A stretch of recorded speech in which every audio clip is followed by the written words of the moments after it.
केंद्रीय मंत्री शांतनु ठाकुर के 7 दिन में सीएए के लागू करने की बात तो झूठी साबित हो गई, लेकिन लोकसभा चुनाव से पहले सीएए हर हाल में लागू होगा, इसे अब खुद केंद्रीय गृह मंत्री अमित शाह ने कंफर्म कर दिया है। भारतीय जनता पार्टी लोकसभा चुनाव की तैयारियों में जुट चुकी है। बीजेपी पूरे जोर के साथ पूरी दुनिया को बता रही है कि उसने अपना हर वादा पूरा किया है। इसी के साथ सीएए को लागू करने की बात भी अब पक्की होने लगी है और अब तो खुद गृह मंत्री अमित शाह ने इस पर बड़ा ऐलान कर दिया है। उन्होंने कहा कि चुनाव से पहले पूरे देश में नागरिकता संशोधन अधिनियम यानी सिटीजनशिप अमेंडमेंट एक्ट लागू किया जाएगा।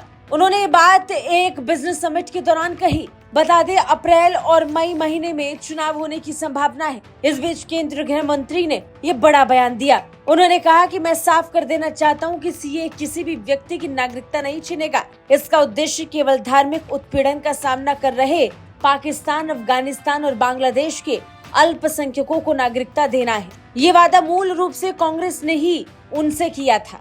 उन्होंने विपक्ष पर मुसलमानों को गुमराह करने का आरोप लगाया। उन्होंने कहा कि हमारे मुस्लिम भाइयों को सीएए को लेकर गुमराह किया जा रहा है और भड़काया जा रहा है। सीएए केवल पाकिस्तान, अफगानिस्तान और बांग्लादेश के धार्मिक अल्पसंख्यकों को नागरिकता देने के लिए है। बता दें कि हाल ही में केंद्रीय मंत्री शांतनु ठाकुर ने सीएए पर बयान देकर पूरे देश में बवाल मचा दिया था। उन्होंने बयान दिया था कि 7 दिनों के अंदर सीएए लागू कर दिया जाएगा। हालांकि ऐसा नहीं हुआ, लेकिन अब खुद गृह मंत्री अमित शाह कह रहे हैं कि चुनाव से पहले इसे पूरे देश में लागू किया जाएगा। बता दें, विधेयक दिसंबर 2019 में ही संसद में पास हो गया था। इसके बाद तत्कालीन राष्ट्रपति रामनाथ कोविंद ने विधेयक को मंजूरी दी और बाद में कानून बन गया। लेकिन 4 साल हो गए, अब तक इसे लागू नहीं किया गया है।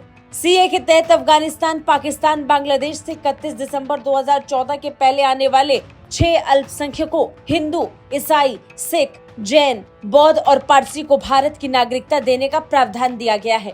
इसके लिए इन 3 देशों से आए विस्थापितों को कोई दस्तावेज देने की भी जरूरत नहीं पड़ेगी।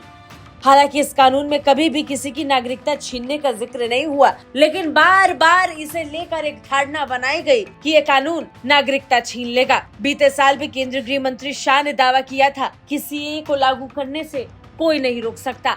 अब एक बार फिर से चुनाव से पहले गृह मंत्री अमित शाह ने बयान देकर बवाल मचा दिया है। हालांकि बड़ी बात ये कि सरकार ये साफ कह चुकी है कि सीएए नागरिकता छीनने का नहीं, नागरिकता देने वाला कानून है। ब्यूरो रिपोर्ट, भारत तक।